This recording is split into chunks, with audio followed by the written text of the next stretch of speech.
Hindi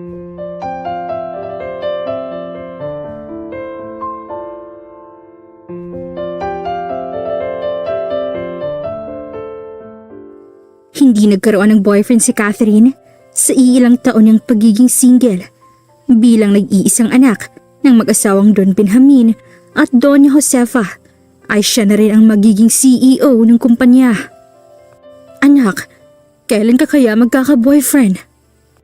Iyon din ang parating tinatanong ng mga magulang niya, pero kahit naman ganoon ay hindi naman siya nape-pressure. Alam niyang iniisip lang ng mga ito na busy siya sa trabaho at hindi pa niya gustong pagtuunan ng panahon ang magkaroon ng kasintahan. Naniniwala naman si Catherine na darating talaga ang tamang panahon para mahanap na niya ang tamang lalaki na para sa kanya. Dahil may-ari ng paggawaan ng sikat at branded na mga luxury bags sa Amerika ang mga magulang ito, ay siyang dahilan na sila ang magiging isa sa pinakamayamang pamilya sa Amerika. Pinagkatiwalaan din siya ng kanyang mga magulang na maging katuwang sa pagpapatakbo ng negosyo, kaya mas sarili din siyang pera. Ma, pa, darating din ang tamang panahon na makikilala kong lalaking gusto niyong maging boyfriend ko. Paliwanag naman niya sa tuwing nagtatanong ang mga ito. Si Catherine yung tipo ng babae na hindi agad pumapansin sa mga lalaki na nagpapapansin sa kanya. She is not easy to get, kaya sa edad niyang 25 ngayon, wala pa siyang naging kasintahan. No boyfriend since birth, pero hindi naman siya ignorante sa buhay love life dahil nung high school pa siya, ay marami naman siyang crush. Isang umaga, nagkasabay silang lahat na mag-umagahan, kaya iyon na rin ang pagkakataon na magkaroon sila ng mahabang conversation. Kath, tawag ng kanyang mama, agad niyang itinigil ang pagkain ng sandwich. Bakit po? Tanong niya, ngumiti ng simple ang kanyang mama. Hindi ka ba nabobored sa trabaho mo ngayon? Tanong nito. Dahil sa tanong na iyon ng mama niya ay nagtaka siya. Napangiti na lang din siya. Ma, bakit naman ako mabobored sa trabaho ko? Magiging akin rin yun at araw-araw ay mas nagiging mahal ko na ang trabahong yun. Mahal niya nga ang ipapamana kong negosyo sa kanya. Sabi ng kanyang papa nang manguyanan nito ang kanin. Ngumiti siya sa kanyang papa. Alam niyo, hindi ako na-pressure sa binigay niyong malaking oportunidad na to. Masasabi ko na magaling ako sa trabaho na to. At araw-araw din ay nasa-challenge ako, kaya wala kayong dapat ipag-alala sa akin. Muling paliwanag niya. Uminom siya ng juice bago muling tumingin sa kanyang mama. Naghihintay siya sa maaari pa nitong sasabihin. Umupo ito ng maayos sa upuan. Alam ko naman na yun. Kitang-kita ko ang bawat galak mo sa tuwing nandoon ka sa kumpanya natin. Ang ibig ko lang sabihin ay magbakasyon ka muna sa Pilipinas. Kami muna ng papa mo ang bahala sa negosyo.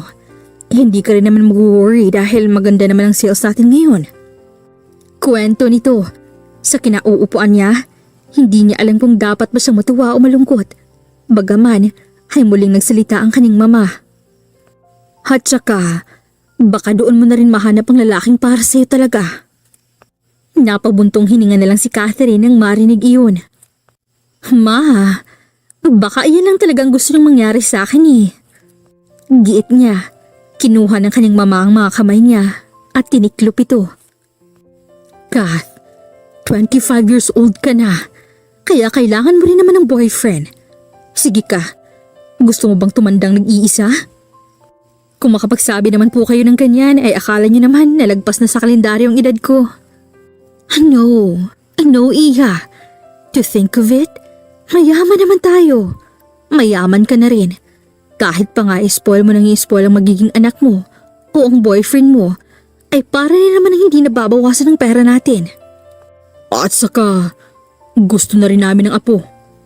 Sulsul naman ng kanyang papa.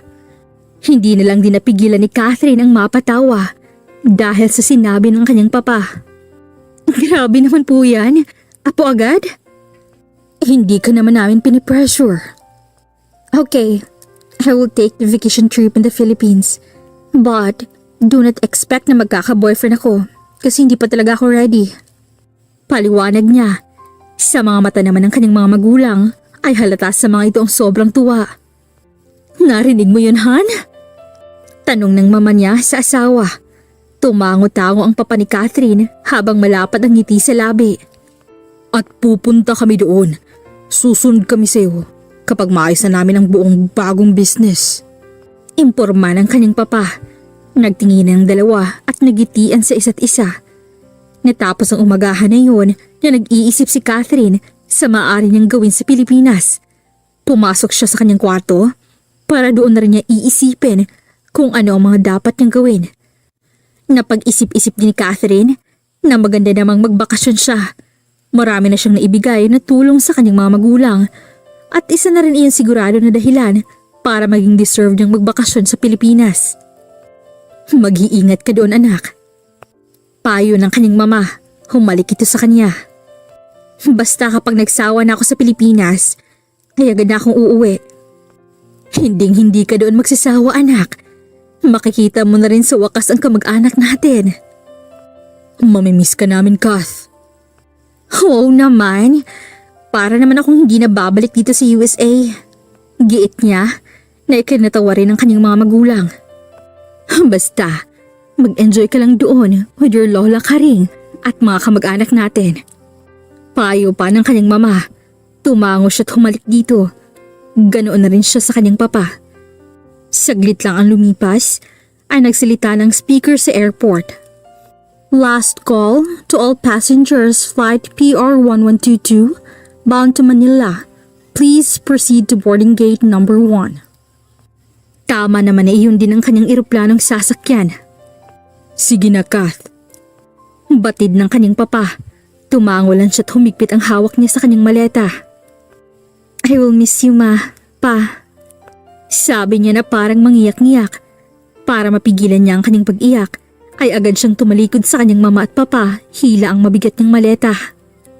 Ay, sana naman hindi masayang bakasyon ko doon sa Pilipinas. Sabi pa niya sa kanyang sarili nang nasa loob na siya ng eroplano. Lumapag si Catherine sa NAIA Terminal 1. Hindi siya nagpasundo sa kanyang lola Karing at iba bang kamag-anak dahil sosorpresahin niya ang mga ito. Close naman niya ang mga ito kahit matagal na siyang nasa ibang bansa. Nag-book niya ng Uber si Catherine. Nang nasa labas na siya ng airport, eksakto namang dumating agad ang binook ng Uber driver. Hello po.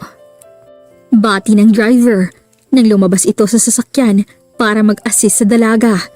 Hindi nakatingin si Catherine, bagkus sa kanyang cellphone lang siya nakafocus para i-confirm sa Uber application ng details kung tama ba ang Uber na dumating.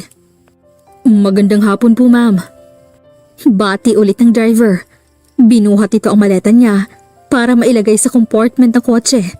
Nang matapos din ito, ay pinagbuksan siya ng pinto. Pumasok na po kayo. Imporma nito.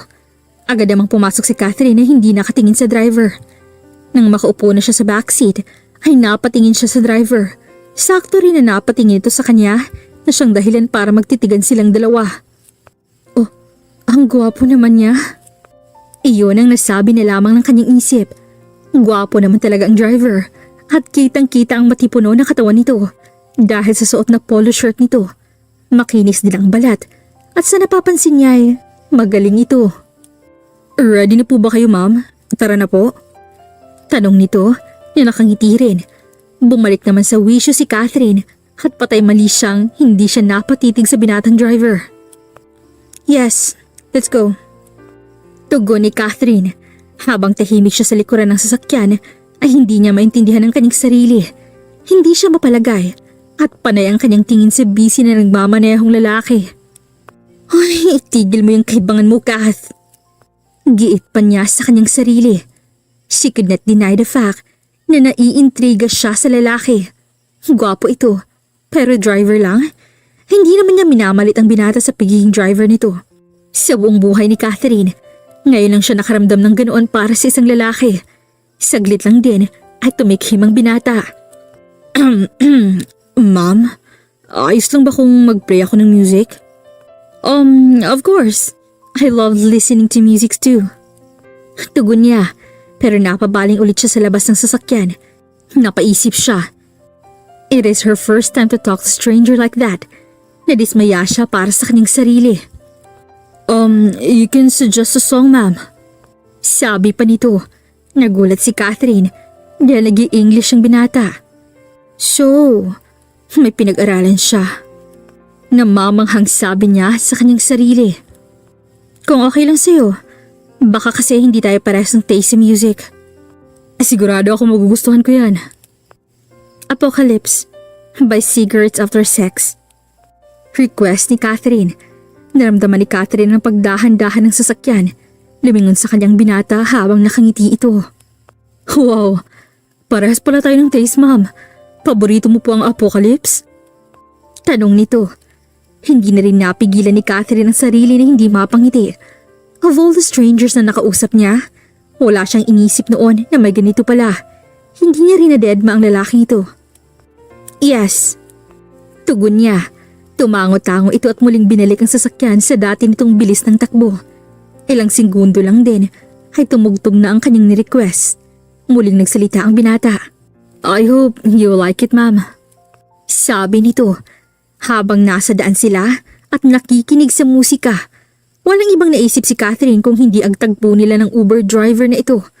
Noon kasing nasa US siya, every stranger na kahit kakausap lang sa kanya, kahit wala namang ibang motibo, ay hindi niya talagang kinakausap. But this is so different. She could not explain it by herself, pero alam niyang may kakaibang enerhiyang namamayani sa buo niyang pagkatao. Nandito na po kayo sa assigned drop location niyo po, ma'am. Imporma nito nang lumipas ng 1 oras ng biyahe. Naalerto agad si Catherine. Umayos siya ng upo. Ibinigay niya agad ang kanyang bayad. Lumabas ang binata galing sa driver's seat at pinagbuksan siya nito. Nice meeting you po. Sabi nito nang bumukas ang pinto. Nagmadali namang lumabas si Catherine. Ngumiti siya dito.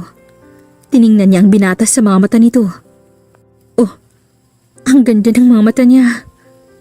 Nasabi na lang din niya sa kanyang isip. Nice meeting you too. Tugon niya. Tumango lang sa kanyang binata. Kinuha rin nito agad ang kanyang maleta at ibinigay sa kanya. Ihahatid ko pa ba kayo sa loob ng bahay niyo po? Tanong nito. Alam ni Catherine na hindi na yun trabaho ng driver at ayaw niyang samantalahin ang kabaitan nitong taglay. No, kaya ko naman. Depensa niya, simpleng umiti ang binata. Kahit ang simple ng ngiti niya, nakakakilig. Muling pagsasalita ni Catherine sa kanyang isipan. Sa mga oras na yon, hindi nagustuhan ni Catherine ang mga ginagawa niya sa kanyang sarili. Sige po, mauna na po ako. Paalam nito, tumango lang si Catherine. Bagaman ay para ba siyang nanghihinayang na hindi niya na itanong kung ano ang pangalan nito. Pero ako naman ang babae so dapat siyang magtanong ng pangalan ko. Ay, ano na ba itong nangyayari sa sarili ko? Sabi pa niya, tumingin siya sa bahay ng lola ka rin niya. Maganda ang bahay nito dahil inayos nila iyon. Ang mama at papa niya ang gumastos ng lahat. Bumuntong hininga muna si Catherine. This is it. Hindi naman ako magtatagal dito. Sabi niya sa sarili. She composed herself.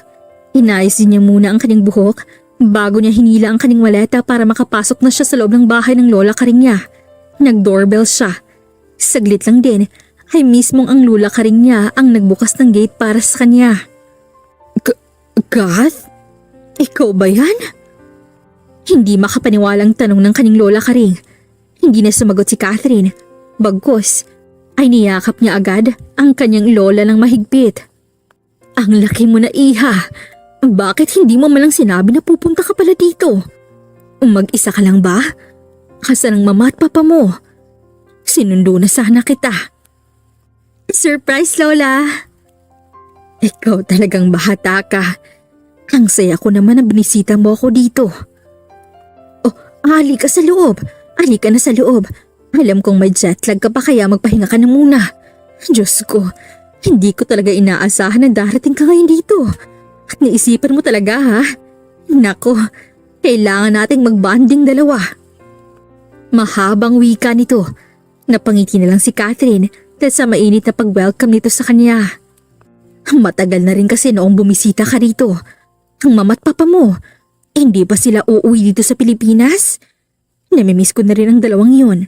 Balita ko pa mayaman na kayo. Muling pagsasalita nito na punong-puno ng enerhiya. Natawa na lang si Catherine at yumakap sa bewang nito habang dahan-dahan lang silang naglalakad. Nagsalita si Catherine nang nasa harap na sila ng pintuan. Hindi ka pa rin talaga nagbabago, Lola.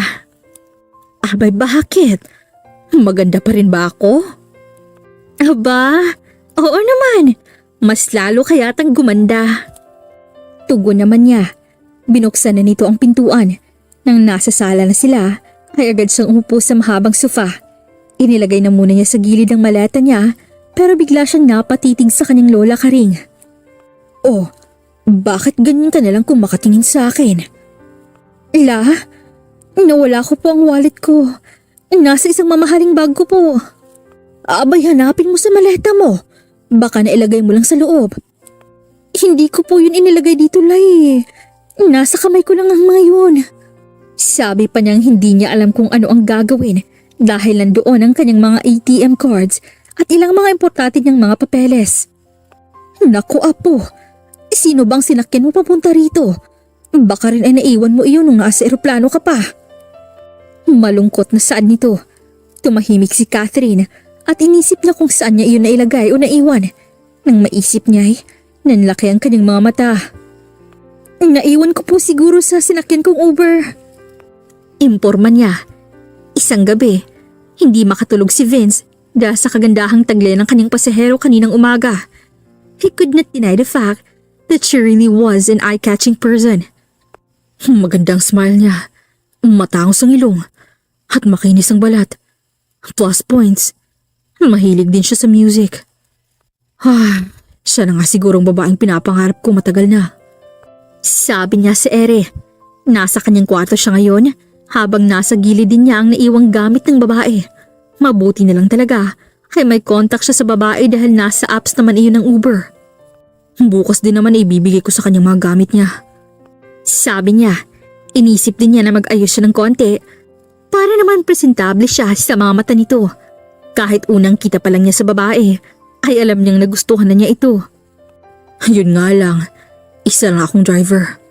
Nadidismaya niyang sabi sa kanyang sarili na para bang liligawan niya din agad ang babae. Tiningnan ni Vince ang mga naiwang gamit ng babae.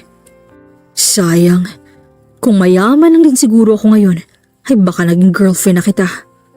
Sabi niya, saglit lang, ay natawa siya sa kanyang mga sinabi at iniisip. Ang totoo niyan talaga ay hindi niya alam kung bakit nagkakaganito siya sa isang babaeng hindi naman niya nakilala ng lubusan. Nagtatanong din siya sa kanyang sarili kung bakit ganito na lang siya kung umasta. Nababaliw na yata si Vince. Kinabukasan din ay maagang naghanda si Vince. Ang perfume na minsan na niyang gagamitin ay nangalahati na dahil pabalik-balik niya itong inispray sa kanyang polo na suot. Panay din ang kanyang pagsuklay ng medyo mahaba na niyang buhok. Panay din ang kanyang paninigurado kung bagay ba talaga sa kanya ang kanyang kasuotan. Medyo gwapo ka ngayon, boy. Sabi niya sa sarili sa maliit na salaming nakasabit lang sa cabinet. Agad naman siyang pumunta sa kumpanyang may-ari ng kotseng ginamit niya para makapagtrabaho siya bilang isang Uber driver. Sinigurado ni Vince na dala niya ang mga naiwang gamit ng babae. Tinunto niya agad ang lugar kung saan ito nagpahatid. Mabuti na lang talaga ay alam niya iyon. Nang nasa harap na siya ng gate, ay kinuha niya agad ang kanyang cellphone sa kanyang bulsa. Inayos din niya ang kanyang buhok at panay ang amoy niya sa kanyang kasuotan. Nagdipa na siya ng numero ng babae. Ilang minuto lang ang lumipas ay sinagot na ng nasa kabilang linya ang kanyang tawag. Hello? Sino po kayo? Mahinahong tanong ng babae sa kabilang linya. Hindi napigilan ni Vince ang kanyang sarili na hindi ngumiti. Napakagatlabi rin siya. Magandang umaga po. Ako po pala si Vince Marasigan, ang Uber driver po na sinakyan niyo kahapon. At nakita ko po kasing naiwan yung gamit kahapon kaya tumawag po ako para ibalik ito sa inyo ngayon. Paliwanag niya. Saglit na natahimik ang babae sa kabilang linya. Hello? Oh, I'm sorry. Hindi lang ako makapaniwala na maibabalik pa pala ang mga gamit ko. Maraming salamat. Nasaan ka ba ngayon para mapuntahan ko at ako nang kukuha? Dahil sa tanong na yon, ay napangti ng malapad si Vince. Bumuka ang kanyang bibig para sumagot. Nasa labas po ako ng bahay niyo po. Tugon niya. Nanahimik na naman ang nasa kabilang linya at muli itong tumili kaya nailayo ni Vince ang kanyang cellphone. OMG! Maraming salamat! Wait lang ah! Mabibihis lang ako at pupuntahan kita agad dyan. Sabi pa nito. Naramdaman ni Vince na hindi mapalagay ang babae sa kabilang linya. Ilang segundo rin ang lumipas ay pinatay nito ang tawag. Naghintay si Vince ng 10 minuto hanggang sa bumukas ang gate. Humayo siya ng tayo. Hi, thank you so much for keeping it safe. Sabi nito na nakangiti sa kanya ng malapad. Lumapit si Vince para ibigay dito ang mga gamit nito. Naiwan mo yun sa loob ng kotse kahapon. Mabuti na lang talaga nag-check ako kahapon ng kotse bago ako gumarahe. Eto, ibabalik ko na sa'yo. Thank you. By the way, I am Catherine. Vince. Bagay sa'yo ang suot mo. Nagsuot ako ng ganito para sa'yo. Iyon sana ang gusto niyang sabihin. Salamat. Salamat. Actually, nandito lang ako para ibigay yan sa'yo. Kaya sa susunod, ay dapat ingatan mo na ang mga gamit mo. Baka hindi na yun maibalik. Paliwanag niya. Sa isip-isip ni Vince, gusto pa niyang makausap ito ng matagal. Nang humakbang na siya para umalis, ay napatigil siya. Wait lang Vince. Ano yun? Bilang pabuya sa ginawa mong pagbalik sa wallet at bag ko, bibigyan kita ng 500,000 pesos. No! You don't have to do that, Kath. Ang laking halaga ng 500,000. Hindi naman ako ganoong tao kaya wag na. I'm okay na naibalik ko na sa iyong mga gamit mo. Just take it as a donation, like that. Para naman makahelp din ako sa'yo. Malaking tulong kasi itong ginawa mo sa akin. My ATM cards and my money in this bag had my important documents. Kaya isang karangalan na bigyan ka ng pabuya, Vince. Huwag na. Ang pagtulong ay hindi kailangan ng kahit anumang balik o kapalit. I'm happy na makatulong sa'yo. Sapat na yun sa akin. Talaga ba? Oo naman, okay na ako. Ngunit saglit pa'y natuod si Vince nang maramdaman niyang mahigpit na yakap ni Catherine sa kanya. Hindi siya makagalaw. Para bang ang buong katawan ni Catherine ay sumanib sa kanya at nakaramdam siya ng kakaibang enerhiya sa kabuuan niya. Salamat talaga, Vince. Muling paghingi nito ng pagpapasalamat nang humiwalay na ang katawan nito. Hindi pa rin makapaniwala si Vince sa nangyari. Higit pa ito sa inaasahan niya. Lihim na nagdiwang kanyang puso. But? Anong but? Ayos lang ba sa'yo kung kumain na lang tayo sa labas? Kahit ito man lang ay tanggapin mo. At huwag mo na lang isipin. Nakabayaran ito sa nagawa mo para sa akin. Sige, hindi na lang ako tatanggi. Hindi lubos maisip ni Catherine na sa ganitong klase ng tao, isang estranghero at alam niyang hindi ito mayaman, ay naging komportable agad siya kahit sa hindi man lang mahabang panahon. To think of it, nasiyahan siya. Iyon nga lang, hindi tinanggap ni Vince ang ibibigay sana niyang perang pabuya dito.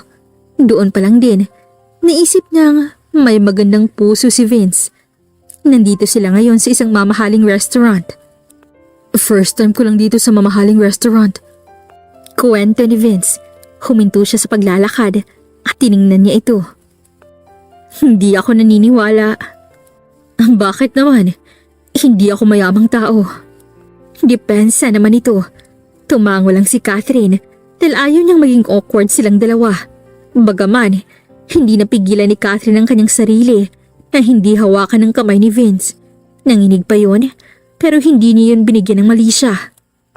Kung first time mo, di gawin natin memorable yun. Naggagalak na sabi niya. Kita naman niyang kasiyahan sa mga mata ni Vince. Hindi ito nagsalita. Hinila ni Catherine si Vince sa isang mesa para sa 2 tao. Agad na may lumapit sa kanila na isang waiter. Hello po, can I have your order please? Tanong nito. Ngumiti si Catherine kay Vince na panay lang ang baling sa kabuuan ng restaurant. Namangha naman siya sa nakikita niyang ekspresyon sa mukha ng binata. He's cute. Aniya sa isipan niya. Serve us your bestsellers. Kahit ano, basta yung mga bestseller. Order ng dalaga. Napatingin sa kanya si Vince. Hindi yata natin mauubos ang mga yun. Wika nito. Ngumiti si Catherine. Sa katunayan, ngayon lang siya nakaramdam ng ganito sa buong buhay niya. Ang galante mo naman. Siguro mayaman ka, no? Tanong nito. Napatitig si Catherine kay Vince. Naging awkward ang titigan nilang dalawa, kaya bumaling sa ibang direksyon ng mga mata ni Vince. Hindi naman masyadong mayaman. Ang weird palang sabihin. Sa wakas, ay tumingin na sa kanya si Vince. Alam mo ba, nung unang kita ko sa'yo, ay alam kong hindi ka dito sa Pilipinas talaga nakatira. Kwento niya, umayos ng upo si Catherine. She felt like it is okay to say to him her background. Alam mo din ba, na this is my first time na kumausap ng isang stranger? At saka, hindi ko nga alam kung bakit maganang pakiramdam ko sa'yo. Paliwanag niya. Nakangiti si Vince habang nakatingin sa kanya at nakinig lang ito. And yeah, hindi talaga ako dito sa Pilipinas lumaki. Pero kahit nasa USA ako, nagtatagalog pa rin kami ng pamilya ko. My mother is Pinay and my father is a Phil-Am. Kaya ayun, doon na rin naman na-establish ang buhay namin kaya doon na kami na malagi. Nagbabakasyon lang ako dito. Pinagbakasyon lang ako ng mga magulang ko, to be exact. Wow, sana lahat no, nakakapunta sa USA. Makakapunta ka naman doon soon. Sana. Nalungkot ang mukha ni Vince. Ilang minuto pang lumipas, ay muling bumalik ang waiter. Hello, ma'am and sir. Your order will be served in 10 minutes. I will get back to you later. Imporma nito. After the 10 minutes, they eat their orders. Marami rin silang napag-usapan tungkol sa mga maraming bagay sa buhay. They shared each story. Talaga namang namangha si Catherine sa buhay ni Vince dahil challenging ito. And at the same time, naaawa rin siya dito dahil nag-iisa na nga lang pala ito ngayon kasi nasa abroad din ang kanyang nag-iisang kapatid at maaga silang naulilas sa mga magulang. Nang sinabi rin ni Vince na single ito, para bang may nabuhay sa katawan ni Catherine. She even glad to really meet him. 2 araw nang lumipas, tuloy pa rin ang buhay ni Vince sa pagiging isang Uber driver niya. Mahirap man dahil nakikibagay lang siya sa iba't ibang klase ng pasahero. May mga oras nga ay naiinggit siya sa estado ng buhay ni Catherine. I missed her. Saad niya habang nagmamaneho. Wala pang nag-book sa kanya sa mga oras na yun, kaya naisipan niyang tawagan si Catherine.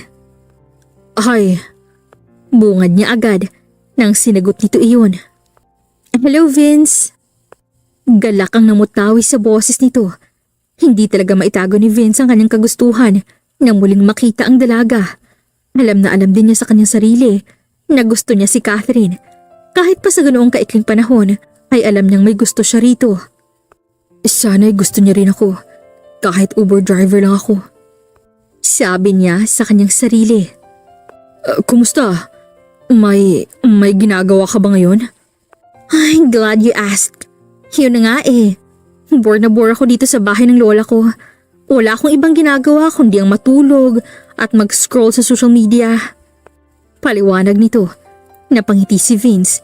May pumasok sa kanyang isipan na alam niyang magugustuhan nito iyon. Free ka ba mamayang gabi?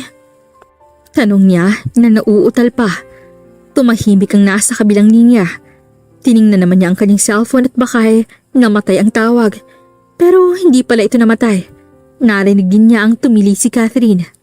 Oo, free ako. Bakit mo naman naitanong? May galak sa boses nito. Napakagat ng labi na lamang si Vince. Gusto mo bang lumabas tayong dalawa? May alam akong parisan dito na alam ko magugustuhan mo. Libre ko. Paliwanag niya. Sa mga sinabi ni Vince, hindi niya napigilan ang kanyang sarili na ma-excite. Kahit kahapon pa na tinawag niya ito. Gusto niya itong ulit makita. Talaga ba? Sige ah. Just let me know kung saan para pupuntahan ko agad. Ako magsusundo sa'yo mamaya. Oh wait, di ba sabi mo wala kang sariling kotse? Oo, pero may sarili naman akong motor. Mas masarap sumakay sa motor. Talaga? Na-excite tuloy ako, Vince. O siya, mamaya ah. Pinatay na rin niya ang tawag.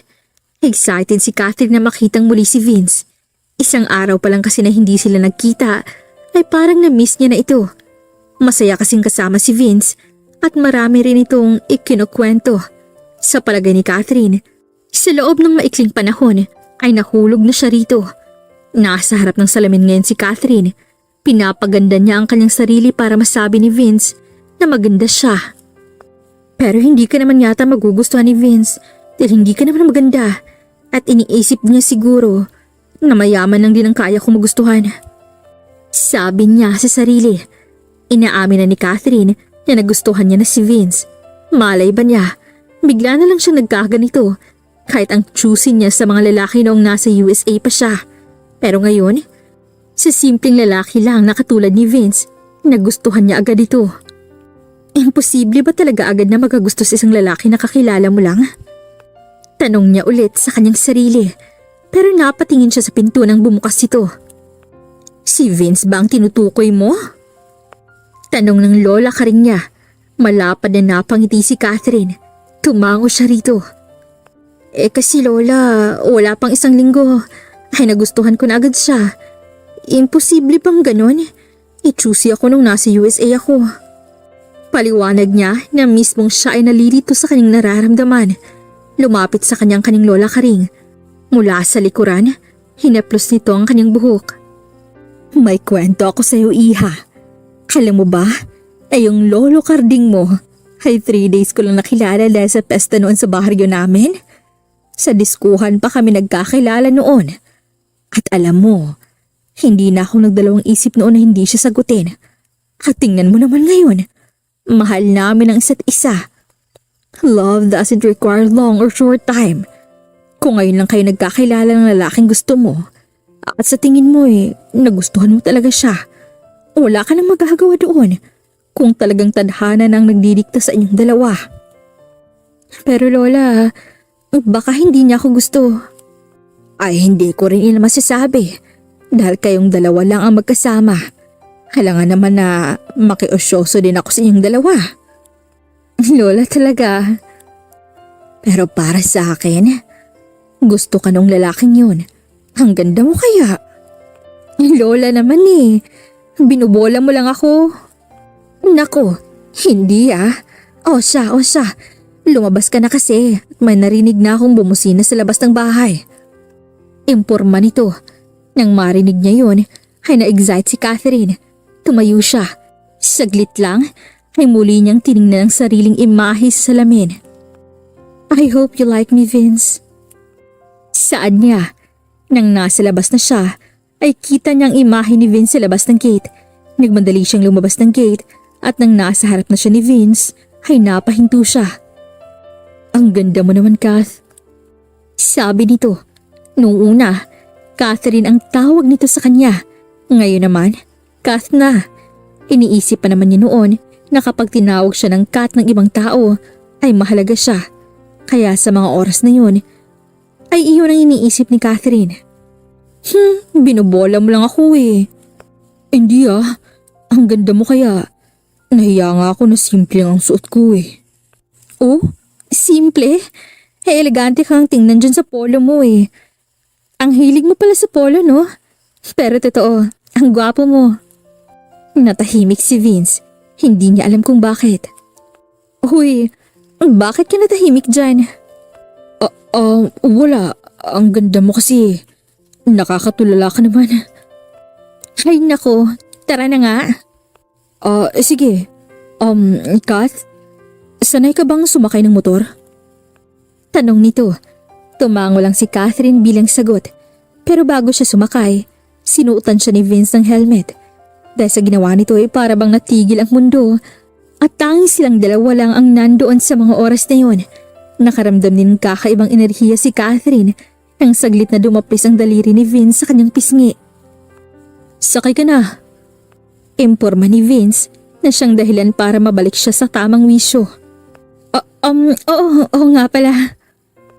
Tugon naman niya. Agad na pinaandar ni Vince ang motor. Pero bago nito pinaharurot ay kinuha ni Vince ang dalawa niyang kamay. Nanginig ang mga iyon ang magdapis iyon. Sa mga oras na iyon ay gusto niyang malaman kung tama pa ba ang ginagawa nilang dalawa. Kumapit ka sa akin, baka mahulog ka. Payo nito sa kanya. Kahit na nahihiya siya at nagdadalawang isip, ay napayipo siya sa bewang ni Vince. Muling nagsalita si Vince. Huwag ka mahiya sa akin. Hindi siya nakapagsalita, bagkos mas humigpit na lang ang kanyang pagyapos. Dumadagong-dong ang kanyang puso. Hindi niya lubos maisip noon pa man na mangyayari ito sa kanya ngayon. Sandali lang ay bigla nang nagpaharurot si Vince ng motor. Habang nasa daan siya, napaisip niya na para bang sila nga lang ang tunay na magkasintahan. Nang nasa paresa na sila, ay agad naman silang kumain. Magkaharap silang nakaupo sa maliit na mesa. Wala ring ibang kumakain. Pansin din ni Vince na masaya at masarap ang kain ni Kat kahit sa mumurahing parisan lamang ito dinala. Isang buong gabing inisip ni Vince ang kanyang gagawin pero nagdadalawang isip siya na baka ay hindi masusunod sa gusto niya ang mangyayari. Kath? Tawag niya dito dahil busy ito sa pagkain. Agad naman itong lumingon sa kanya. Bakit, Vince? May sasabihin sana ako sa'yo mamaya. Pagkatapos ng pagkain natin dito ay pupunta naman tayo sa bridge. Imporma niya dito. Kita niya ang pagtataka sa mukha nito. Bagaman, kinatitigan niya ito. Bumaling man si Catherine sa kinain nito ay hindi pa rin niya inalis ang kanyang titig dito. Nagsalita si Catherine. Maganda ba ang bridge na pupuntahan natin? Tanong nito. Bumaling ulit sa kanya si Catherine. Ngumiti siya. Magugustuhan mo doon. Tugon niya. Nang matapos din silang kumain at makapagbayad na ay agad nilang tinuntun ang bridge na sinasabi ni Vince. Huminto sila sa kabilang bahagi ng bridge para doon nila ipark ang motor. Ang ganda nga dito, Vince. Natutuwang sambit ni Catherine. I told you, this is my favorite place. Tingnan mo nga sa malayo. Imporma niya, sabay itinuro ang isang isla na may mga bahay at maliwanag pa sa bahaging iyon. Wow, what a nice view. Saan nito? Lumapit si Vince kay Catherine. Magkatabi silang dalawa habang ang bawat kamay ay nahawak sa pader ng bridge. Maganda din kapag sunrise dito. Wow, really? I like sunrise pa naman. Punta tayo ulit dito para makita ang sunrise. Sure. Tanging tugon niya. Saglit silang parehas na natahimik. Lumingon din sa kanya si Catherine habang nakangiti ito. Thank you for bringing me here, Vince. Sabi nito. Humawak ang kanang kamay ni Vince sa kamay nito. Akala niya ilalayo ni Catherine ang kamay. Ay hindi nito ginawa. He felt like she's okay with it. Nginitian niya si Catherine. May sasabihin ako sa'yo, Kath. I know this is so weird and so sudden, pero hindi ko na talaga mapigilan ang sarili ko. At sana kapag marinig mo to, hindi ka magagalit sa akin o magbago ang pakikitungo mo sa akin. Kagabi ko lang pinag-isipan to ng mabuti. Patuloy pa niya na nakaramdam na siya ng pagkabahala. Nangunot ang noo ni Catherine, pero nawala rin iyon dahil ngumiti ito. Tell me, Vince. Tugon nito. Nasa boses nito na parang naniniguradong hindi ito magagalit sa kanya. Humigpit ang hawak ni Vince sa kamay ni Catherine. Kasi, Kath, gustong gusto kita. Alam kong masyadong mabilis na sa maikling panahon lang ay gusto na agad kita. Pero yun talagang gustong isigaw ng isip at puso ko eh. Nauutal niyang paliwanag. Humiwalay ang kamay ni Catherine sa kanya. Kaya inisip niyang nakaramdam na ito ng galit. Nanlumo naman siya. Napayuko si Vince. Nung inisip niya ito, alam naman niya na may posibilidad na masasaktan siya. Pero saglit lang ay nanginig din ang kanyang tuhod nang humawak ulit si Catherine sa kanya. Vince. Sambit nito sa kanyang pangalan. Hinawakan na nito ang magkabilaan niyang pisngi para magtinginan sila sa isa't isa. Look at me, Vince. Utos nito. Tumingin naman siya sa mga mata nito na parang nangungusap sa kanya. Hindi ako galit sa'yo. I appreciate your feelings towards me. Actually, gusto din naman kasi kita. Paliwanag nito. Dahil sa mga sinabi ni Catherine, ay napangiti si Vince. Alam ko rin naman na it is so sudden, pero gusto kita. Malay ko nga kung bakit ganito lang kabilis eh. Hindi pa nga umabot ng 2 linggo simula nung nagkakilala tayong dalawa. Alam mo ba, na ikaw lang ang unang lalaki na komportableng kasama ko? Those guys back in the USA were taking their advantages pero hindi ko sila binigyan ng kahit na anong pagtingin.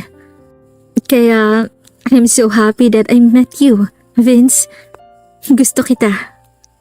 Mahabang paliwanag ni Catherine. Saglit lang din ay umakap sa kanya si Catherine.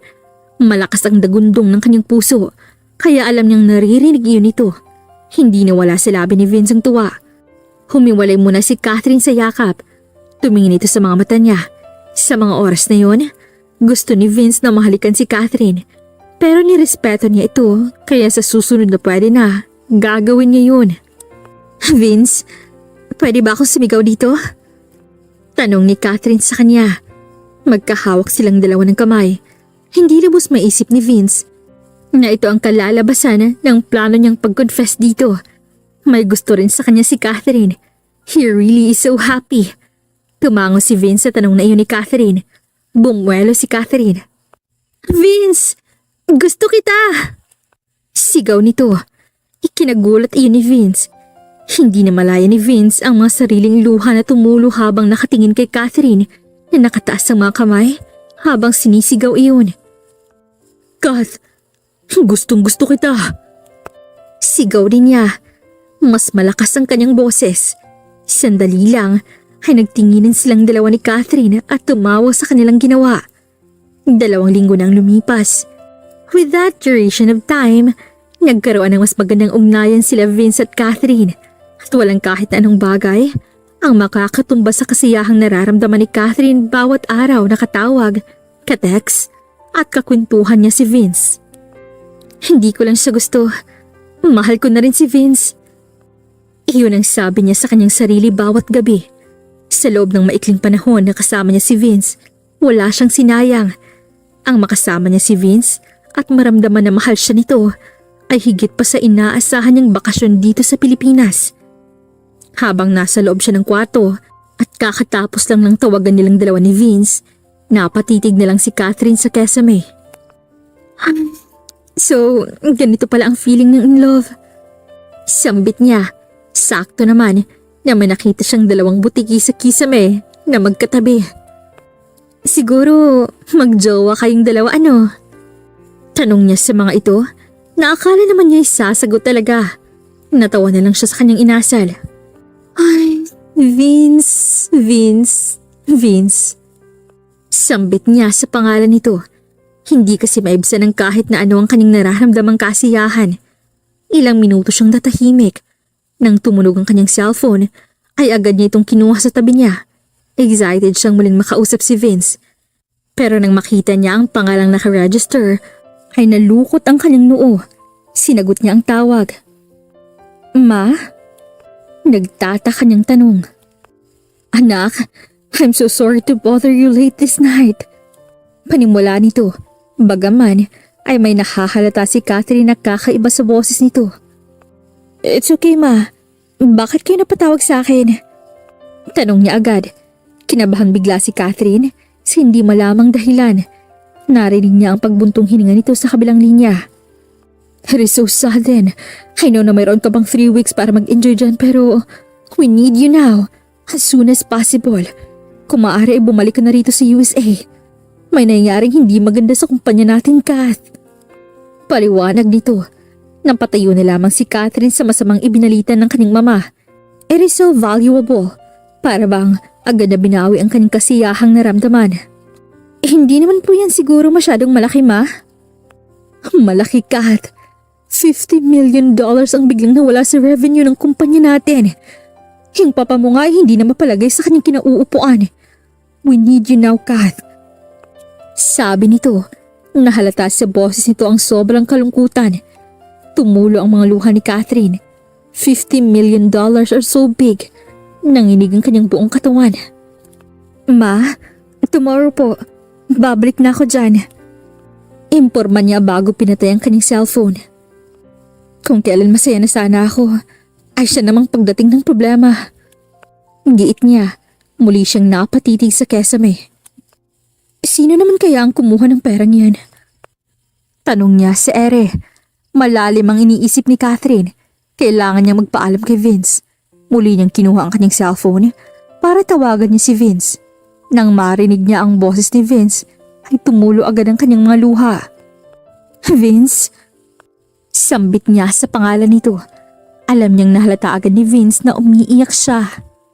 Kath, bakit ka umiiyak? Anong problema? Vince, this is so sudden. Sana hindi ka magalit sa akin. Babalik na kasi ako ng Amerika dahil nagkaroon ng problema ang kumpanya namin. We lost $50 million, Vince. Hindi ko nga alam kung anong gagawin ngayon. Huwag ka magalala sa akin, Kath. Mas mahalaga sa ngayon ang kumpanya ninyo. It is a big problem. Kaya kung uuwi ka man, don't worry about me. Alam ko naman na babalik ka, di ba?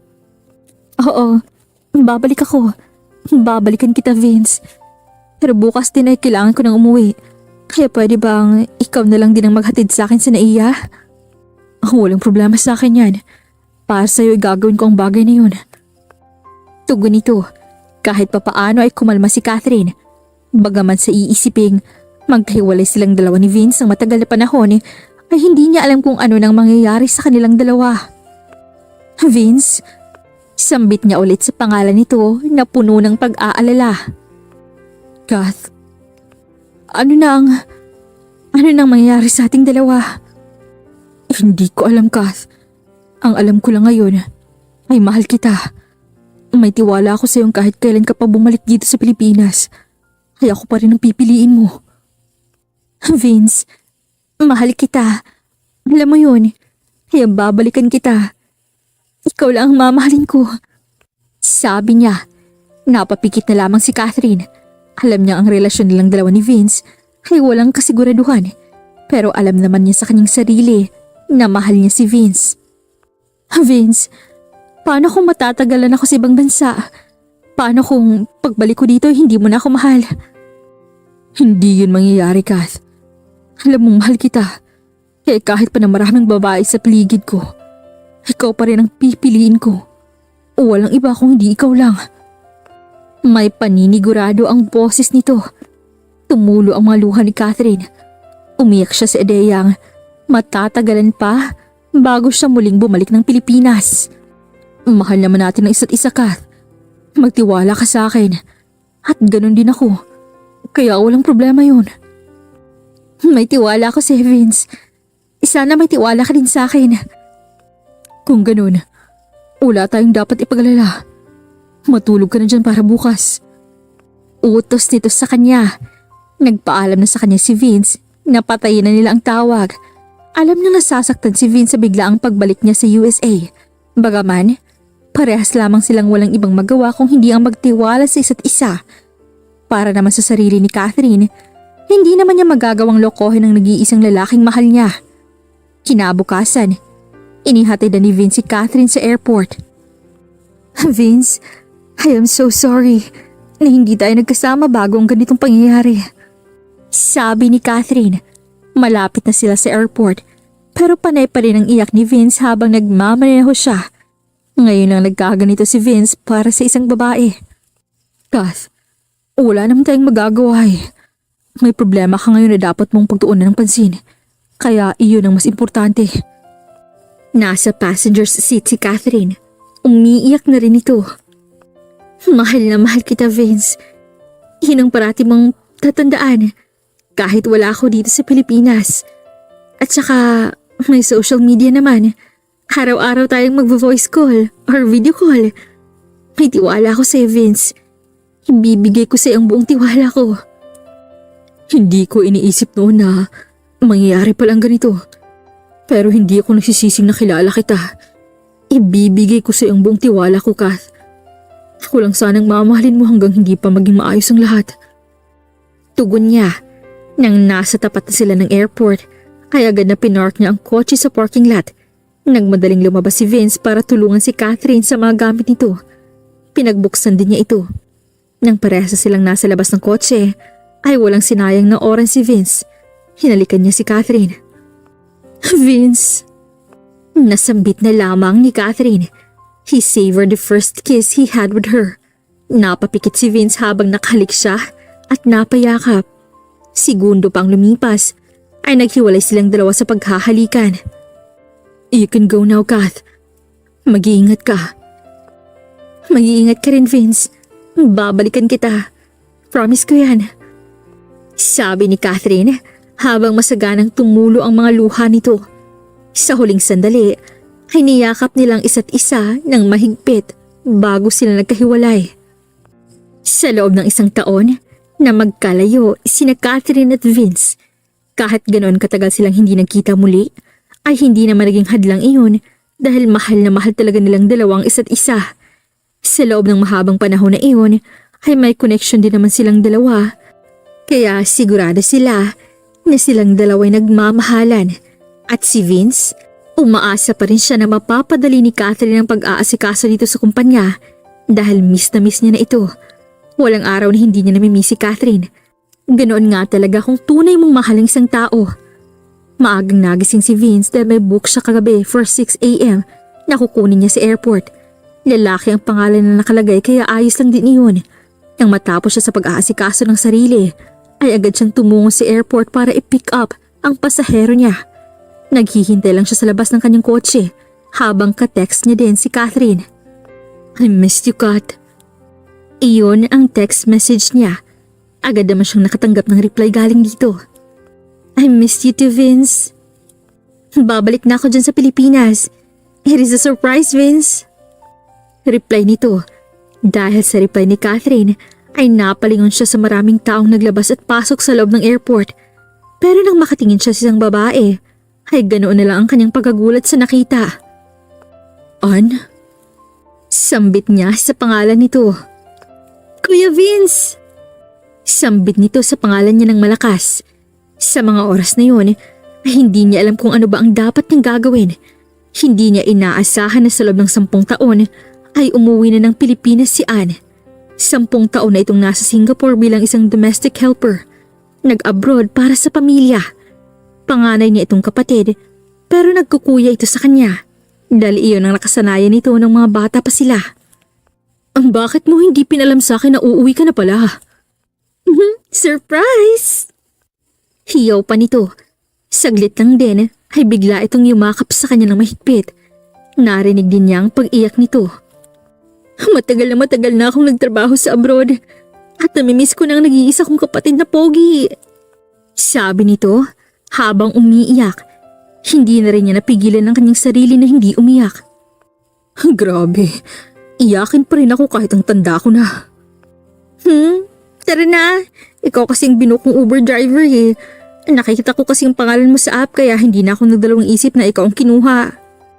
Paliwanag nito. Natuwa na lamang siya't muling niyakap ang kapatid. Napapikit siya. Ngunit sa kanyang pagdilat ay isang bulto ng isang pamilyar na babae ang nasa harapan niya hang biglang nabitawan ng cellphone nito. Kath? Nauutal niyang sambit sa pangalan nito. Biglang tumawa ng malakas ang kapatid niya. Kath? Hoy Vince, hindi ako si Kath. Si Ann ako. Sabi nito, bagaman ay nakita niya ang pagtulo ng mga luha ni Kath. Kusa siyang humiwalay sa yakap ng kanyang kapatid. Teka lang Ann, imporma niya dito. Nagmadali siyang pinuntahan si Catherine na muling bumalik sa loob ng airport. Dali-dali siyang lumakad kahit nababanggalan niya ang iilang mga tao. Kath! Sigaw niya pero hindi lumingon sa kanyang dalaga. Alam niya kung anong iniisip ni Catherine sa mga oras na yun. Akala nito na ibang babae niya ang kanyang kapatid. Kung maaabutan niya si Catherine, agad naman niyang maipapaliwanag dito ang katotohanan na mali ang iniisip nito. Nang maabutan niya ang dalaga, bigla naman itong lumingon na may pagtataka sa mukha at nagkamali nga siya sa nakita niya. Hindi ito si Catherine. Bakit po? Anong problema niyo sa akin? Sambit ng babae na halos naiinis na nakakunot ang noo. Kahawig ni Kat pero napahiya siya sa nangyari. Sorry po. Nagkamali po ako. Akala ko po ay kayo si Kath. Pagpapaumanhin ni Vince sa babae. Sabay tumalikod ang babae na may pagtataka. Napangiti na lamang si Vince dahil sa kanyang kahibangan. Siguro nga talagang kapag mahal na mahal mong isang tao at sobrang miss na miss mo na siya ay mapagkakamalan kang nababaliw na. Bumalik si Vince sa kanyang kapatid na naghihintay sa kanya sa labas ng airport. Samantala, sa kabilang banda. Anak!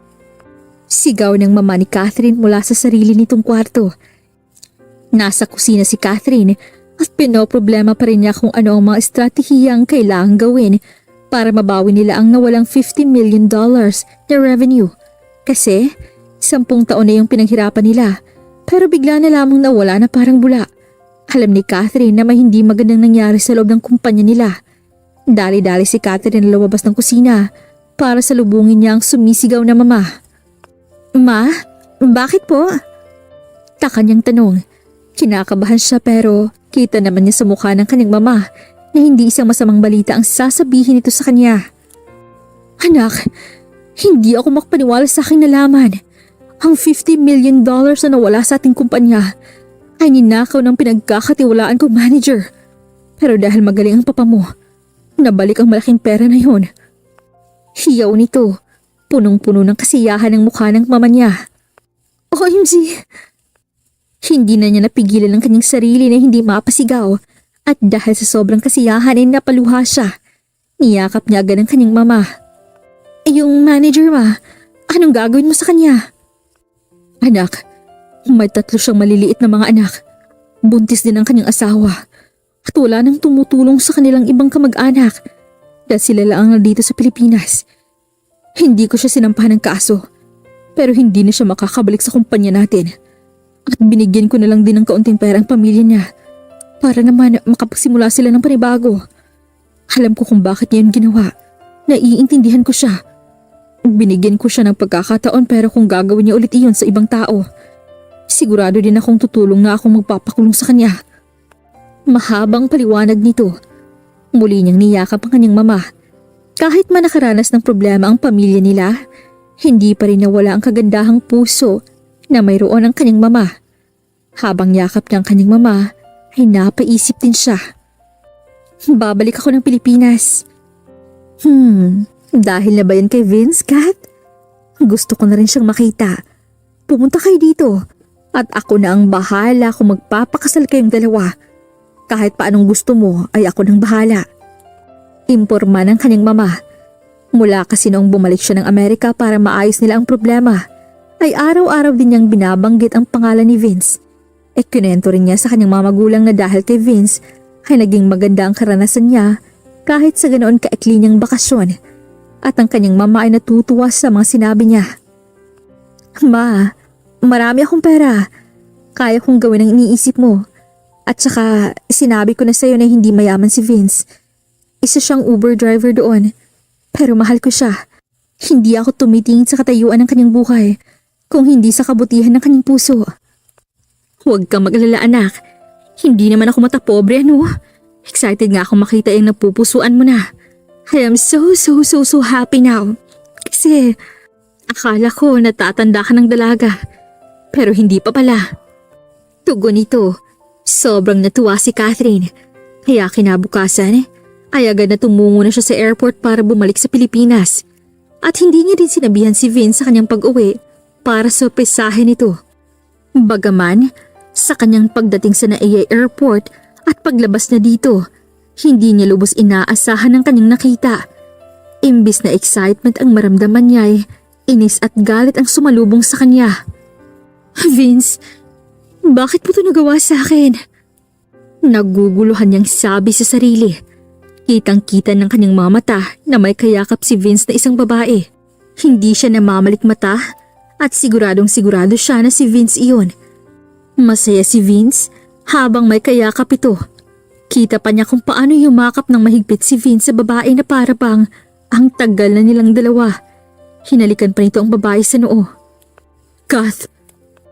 Tawag ni Vince nang makita siyang nakatayo sa likuran ng babae.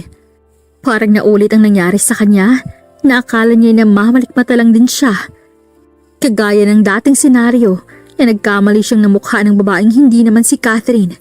Pero sa mga oras na to, sigurado siyang si Cat iyon. Kaya hindi rin nagdalawang isip na tumalikod ang babae at nagtangkang aalis na lang ulit ito pabalik sa loob ng airport. Kahit sinundan at tinatawag siya ng binata, hindi pa rin siya lumilingon. Nagmadali na lang siya sa kanyang paglalakad para hindi siya nito maabutan. Kath! Sigaw ni Vince na punong-puno ng emosyon ng boses. Ilang beses na niyang narinig yun. Sobra siyang nasaktan. Hindi niya akalain na maluloko lang pala siya ni Vince. Binigay pa naman niya ang kanyang buong tiwala na hindi siya nito lulukuhin. Pero hindi pala. Kath, I will explain everything to you. Huminto ka muna. Sinigaw pa rin iyon ni Vince. Pero sa kadahilanang napagod siya, bumagal ang kanyang paglalakad. Naabutan siya ni Vince kaya nahawakan siya nito sa braso. Mabilis siya nitong pinalingon. Bagaman, mabilis din niya itong sinampal sa pisngi. Niloko mo ko, Vince. Nagtiwala ako sa'yo. Nag-promise ka sa akin na hindi ka magmamahal ng ibang babae. Akala ko ba hindi mo yun gagawin? Galit na galit siya. Nakahawak si Vince sa pisngi nito. Pero ikinagulat lang niya ang ekspresyon sa mukha nito. Nakangiti si Vince habang hawak ang pisngi nito. Bakit ka tumatawa dyan? Tinawanan mo lang ako kasi niloko mo ko? Buwisit ka? Sabi niya. Muli na sana niyang sasampalin si Vince ay natigil ang kanyang kamay sa ere dahil mabilis ang mga galaw ni Vince. Hinalikan siya nito ng mapusok. Hindi niya mapigilan si Vince at hindi siya makapagpumiglas. Lover's quarrel lang pala. Ang sweet naman nila. Sambit ng mga taong nakakakita sa kanila. Maraming narinig si Catherine sa kanilang paligid. Nakakita din ng kanyang peripheral vision ang mga flashes ng kamera. Nang tumigil na si Vince sa paghalik niya, ay agad itong nagsalita. Una sa lahat, huwag ka munang magalit, Kath. Ikalawa, ikaw lang ang babaeng mahal ko. Ikatlo, hindi ko babaeng kayakap po kanina. Kapatid ko siya na galing sa Singapore at pabalik na ulit siya after ng bakasyon niya dito sa Pinas. Hinatid ko siya dito para makahabol sa flight. Ikaapat, na-miss kita. Dahil ilang taon nang lumipas at ngayon ka lang bumalik dito sa Pilipinas. Ikalima, sayong-sayo lang ako. At ang huli, mahal na mahal kita. Paliwanag ni Vince. Dahil sa mga sinasabi ni Vince, ay hindi na niya napigilan ang kanyang mga ngiti. Promise mong hindi mo ako niloloko? Hindi ko naman talaga magagawa sa isang babaeng mahal na mahal ko ang bagay na yun. Ayokong sirain ang tiwala mo sa akin. Depensa nito. Sa mga oras na yun, mas nangingibabaw na ang kasiyahan at pangungulila ni Catherine kay Vince. Mahal na mahal kita, Vince. Sabi niya at hinawakan niya ang magkabila ang pisngi nito. Kusa niyang hinalikan si Vince. Pareha silang walang pakialam sa mga tao na nasa paligid nila. Ang mahalaga sa mga oras na yun ay naliwanagan ni si Catherine na mahal siya ni Vince at mahal na mahal niya ito. Nang naghiwalay ang kanilang mga labi, ay kinatitigan niya si Vince. Bakit ka nalang ganyan kung nakatitig sa akin? Hindi mo ba talaga ako paniniwalaan? Kailangan ko bang magpaliwanag sa'yo ng mahaba? Wala. Hindi mo lang alam ngayon kung gaano ako kasaya. Ang nag-iisang lalaking minahal ko ng ganito. Kaya Vince, alam kong hindi normal ang ganito para sa 2 taong nagmamahalan. Pero ayoko nang hintayin pa ang maraming taon na lumipas. Ako nang magpo-propose. Vince, will you marry me? Tanong niya. Ipinakita niya ang singsing na binili pa niya sa isang mamahaling brand. Nang makita niya ekspresyon ni Vince, nanlaki ang mga mata nito na hindi makapaniwala sa kanyang ginawa. Vince, tanggapin mo na lang kasi. Kasi ayokong ikaw pang gagawa nito. Alam kong hindi ito ang nakasanayan natin pero tanggapin mo na lang na magpapakasal ka sa akin. Giit niya. Natawa na lang si Vince sa kanyang sinabi. Tumango-tango ito. Oo, Kath. Magpapakasal ako sa'yo. Tugon nito. Napuno ng kasiyahan ang puso ni Catherine sa mga oras na yun. Inisip kasi niya buong gabi kung siya lang bang mag-first move para sa kanilang dalawa. Sinabi rin niya ang bagay na yun sa kanyang mama. Itong tutol na siya ang magpro-propose. Sigurado ka ba? Muling tanong ni Catherine. Mahinang natawa si Vince. Nilapit niya ang kanyang kamay sa harapan ni Catherine para masuot niya ang singsing. Hindi ako magsisisi. At sigurado ako na magpapakasal ako sa mahal ko. Tugon nito. Kagad namang isinuot ni Catherine ang singsing sa daliri ni Vince. Nang masiguradong ayos na ang singsing sa daliri nito, ay nagkusang humalik si Vince sa kanya. Nang maghiwalay ang kanilang mga labi, nagsalita ulit si Vince. Kailan ang kasal natin? Para naman akong babae nito oh. Huwag ka nang choosy dyan. Sa susunod na buwan na tayo magpapakasal. Sa ayaw at sa gusto mo. Si Mama nang bahala sa kasal natin. At alam mo ba, excited siyang makilala ka. Pero hindi ako mayaman, Kath. Alam mo naman yun. Hindi kami patapobre, Vince. Lahat ng tungkol sa'yo ay alam na ni Mama. Parati ko siyang kinakwentuhan sa tungkol sa ating dalawa. Kaya mas excited pa siyang maikasal tayong dalawa. Kaya sa susunod din na linggo, ay doon na tayo sa USA maninirahan. Paliwanag niya, kita niya ang mga luha ni Vince. Lumapit ito sa kanya at yumakap habang umiiyak. Mahal na mahal kita, Vince. Kaya sa akin ka lang at huwag mo akong lulukuhin. Para mo naman akong binabantaan. Joke lang. Ipapakilala kita sa kapatid ko. Sabi nito. Nagkakilala sila ni Kat at Anne, ang kapatid ni Vince. Congratulations sa inyong dalawa at masaya ako para sa inyo, lalong-lalo na sa iyo, Kuya Vince. Halagaan mo at iingatan si Kat. Sambit ni Anne sa dalawa. Nagyakap ang tatlo na may saya sa kanilang mga puso. Nangyari ang kasal nila Vince at Kat sa Amerika at naging private ang kasal nila at iilan lamang ang invited dahil iyon ang gusto ni Kat. Subalit naging masaya ang kasal na nangyari. Tanggap na tanggap si Vince ng mga magulang ni Kath. 3 taon na ang lumipas matapos ang kanilang kasal.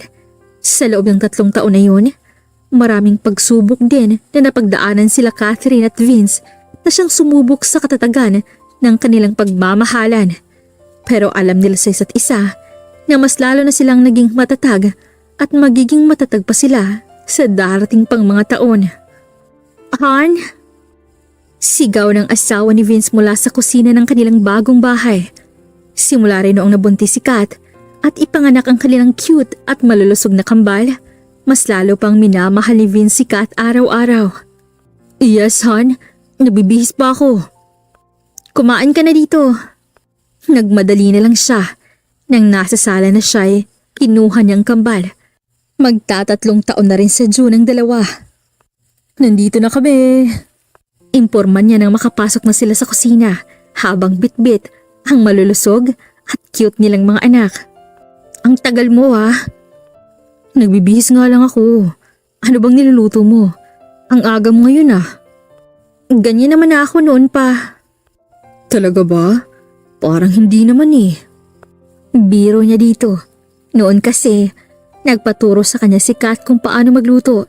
Hindi pala ito marunong sa mga gawaing bahay na siyang ikinatuwa naman niya dahil mapagsisilbahan niya si Kat bilang asawa nito. Huwag ka na nga umangas sa akin, Han. Pinagluto kita ng hotdog. Kung makasigaw ka naman, kung ano na yung lululuto mo Hindi mo pa kasi ako tinuruan kung paano lutuin ng kare-kare at pansit Tuturuan din kita sa susunod na linggo. Busy lang talaga ako sa kumpanya. Alam mo naman na akong bagong manager. Sambit niya na may pagmamayabang sa asawa. Ikinatuwa niya noon na pagkatapos ng kasal niya na Kat, agad siyang inappoint bilang manager ng kumpanya. Nakapagtapos naman siya ng business management noong nakaraang taon kasi pinag-aral na muna rin siya ng mga magulang ni Kat. Kaya ang laki ng pasasalamat niya sa mga magulang ni Kat dahil sa taos-pusong pagtanggap sa kanya kahit ano pang estado niya sa buhay. Sinabi mo yan Tugon nito na kumain na rin. Nagsimula na silang kumain. Habang busy silang lahat sa pagkain, kinatitigan niya ang kanyang asawa. Kahit na marami nang napagdaanan nilang dalawa, mas naging matatag sila at ang titig na yon ay parang may ibig sabihin na may pang-aakit sa asawa. Hindi kita iiwan, Kath. Ikaw lang ang mamahalin ko. Sabi niya sa kanyang sarili habang nakatitig pa rin sa kanyang asawa. Oh, bakit naman ganyan ka kumakatitig? Taka niyang tanong. Tumayo si Vince at lumapit siya sa kanyang asawa. I love you, Kath. Sabi niya sa mahinahong boses. Humalik si Vince sa noo ni Kath bago siya nagpaalam para magtrabaho na. Pero bago pa man tumalikod si Vince, ay tinawag ulit ito ni Kath. Mahal, huwag ka na munang pumasok ngayon. May regalo ako sa'yo. Nakangisi itong nakatitig sa asawa na para bang may balak na maganda. Bumalik naman si Vince para yakapin at halikan ng asawa. Tuluyan na sila nagpaubaya sa isa't isa habang natutulog ang kambal. Ubos lakas na pinaligaya ni Vince ang kanyang asawa na para bang unang tikim pa lang sa asawa nito na nagpakawala ng mainit na likido sa pagkatao ni Kath. Hudyat na naabot na nila ang sarap ng kalangitan. Naging masaya ang pagsisama nila at makalipas ang isa pang taon ay biniyayaan ulit sila ng baby girl na bagong miyembro ng kanilang masayang pamilya. Sa pag-ibig, hindi naman mahalaga kung anong katayuan mo sa buhay. Ang mahalaga ay ang respeto at tapat sa pagmamahal. Kahit ano pa ang dumating na hamon, malalampasan at mananaig ang katapatan at pagmamahalan. At higit sa lahat, ang pananampalataya sa Diyos na nagbibigay ng pagmamahal sa ating lahat. At kung nagustuhan ninyo ang storyng ito, huwag kalimutang i-like, share, at mag-comment sa ating kwento. At mag-subscribe na rin sa ating YouTube channel. And click the bell button for more story updates. Muli, ito po ang Kuya Agustin Stories. Maraming pong salamat. Hanggang sa muli. Paalam!